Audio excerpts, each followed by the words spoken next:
Hey guys, welcome back to the Bog Kitchen. We are doing venison jalapeno poppers today. So it is right at the end of gun season and the start of muzzleloader season right now in November, the end of November. And we have archery season that goes all the way to January 9th.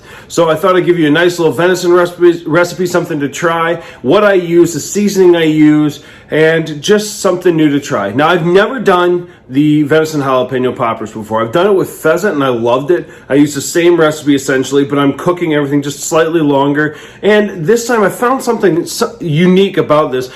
I like having very crispy bacon with jalapeno poppers. So one of the things that we're going to try new is we're going to actually bake the bacon for about 10 to 15 minutes prior to wrapping it and putting it on the grill. So we got some fun ahead of us. Let's get going. Now the ingredient list for this is really quite simple. I'll leave it all in the description below, but you're just going to need jalapenos, cream cheese, bacon, venison, and barbecue sauce. And then for the steaks, we are using Mastodon Hunter by Meat Eater. We're using a roast from one of the hindquarters. We're going to take it and slice it real thin. Now because it's thin, it's got more surface area, that barbecue sauce is going to fully coat it. Now we're also going to speed up the process of cooking because we're slicing it so thin. And since the roasts have a tendency to be a little on the tougher end because there's less fat in it, it'll actually make it a little bit more tender and easier to bite into. Slice up the rest of the roast into steaks, and we're going to add a seasoning to it. I'm using Mastodon Hunter from Meat Eater. This is a great wild game seasoning. I highly recommend it. We're going to add this to the meat and put it into a bag to let it, as a dry rub, to marinate overnight. And then we're going to move on to the rest of the thinly sliced venison, and we're going to add barbecue sauce to it. I believe this is Kinder's, and we're going to let that sit overnight as well.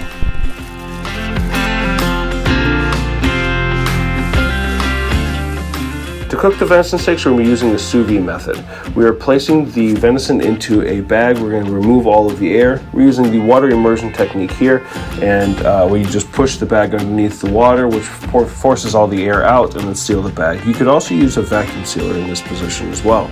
But once that's done, you're going to put it into the water bath and heat the water up. There is a circulator in the sous vide itself, which will spin the water around, constantly keeping it moving and running over the heating coils, bringing the water up to 130 degrees and holding it at that temperature.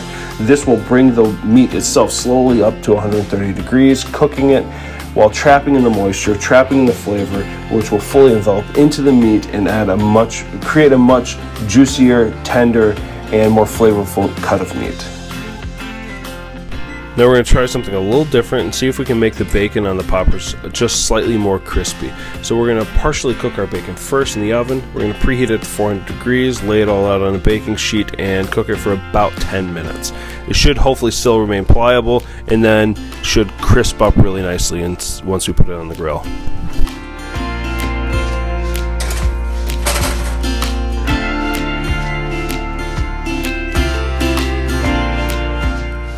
Now for the jalapenos, we're going to cut those lengthwise and create a boat, digging out the seeds and the inner portion.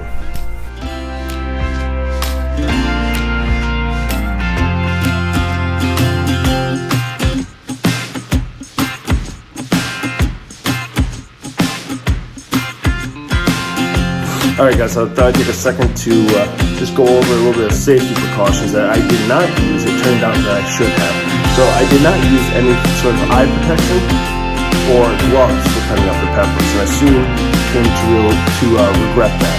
I ended up getting a little bit of pepper juice in my eyes. So before I could do anything, I had to wash my hands because I had the juice all over my hands. So I ended up washing my hands with a dish soap for probably about 3 or 4 times prior to actually rinsing my eyes out, which I was doing all the blind. Having used my safety equipment wouldn't have been an issue, but now we're here. So I went ahead, rinsed my hands, washed my hands, rinsed my eyes out, splashed it. It wasn't that much. I was able to just use water. Now, if you have a significant exposure, what you can use is Johnson & Johnson or any type of baby shampoo that's tear-free. It'll help get everything clear and wash your face with it. Now, one of the problems you might have is later on when you go to take a shower, you will reactivate it because everything will dry out around your eyes if you don't thoroughly rinse everything off, especially in the eyebrow area. So my advice is make sure you are thorough, you are clean, and prior to any of this ever happening, you should probably use safety equipment. All right, let's get back at it. Drop your toothpicks in water and let them soak it in. This should hopefully slow down the process of burning them on the grill.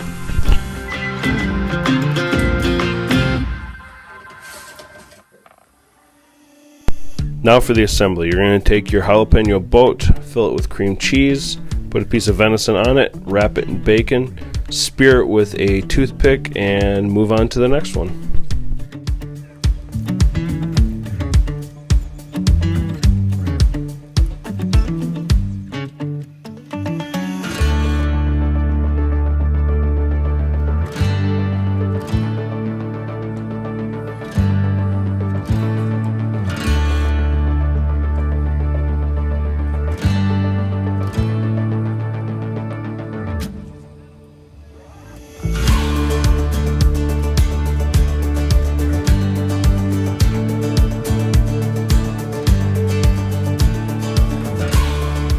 Now we're going to clean off the grill using a scrape station wooden scraper we picked up from the Holy Hill Craft Fair earlier in the summer.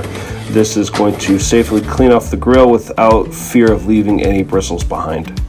I'll leave a link for picking that up above and below. Once the grill is preheated to about 400 degrees, we're going to put the poppers on there. You can see in the bottom left corner, those are the pre-cooked bacon pieces. It was a little harder to assemble those because everything kind of started to fall apart on me. Now that the venison is done in the sous vide, we are going to take it out and let it rest and start to cool down just slightly. So when we put it on the grill, it'll bring it back up to temperature and cook it to about 145 degrees.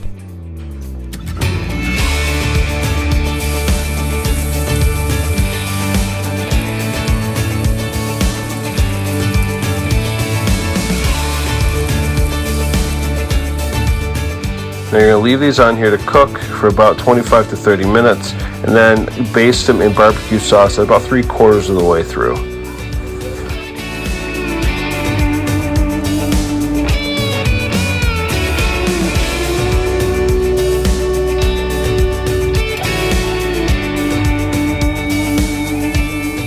Now that the poppers are done, we are going to take those off and put the venison steaks on, increasing the heat to about medium-high, and cook them for about 2.5 minutes aside.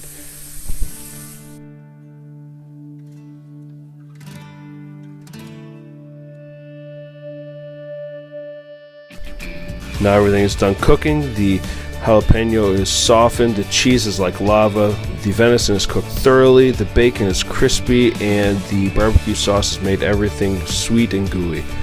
It's completely done. Moving on to the venison steak. It's been cooked perfectly to a medium rare, still a little pink on the inside, it's full of moisture, it hasn't dried out at all. And lastly, our butternut squash, which we harvested from the garden earlier this year. It's been sitting in our root cellar or utility room, and we just roasted at 400 degrees for about 25 minutes. Alright guys, so it's all done. Everything turned out real well. We did have a few speed bumps or little bumps in the road. First off, the bacon didn't cook the way it was supposed to. Once I cooked it for the 10 minutes, like the little hack said for crispy bacon, it did turn crispy. It turned black crispy, so it just was too overdone. Just cooking it regular with the thinner bacon just worked out a lot better. But I cooked it for about 30 minutes, just shy of 30 minutes. I would recommend knocking that down to about 25. It'd be a little bit more brown and a little less black.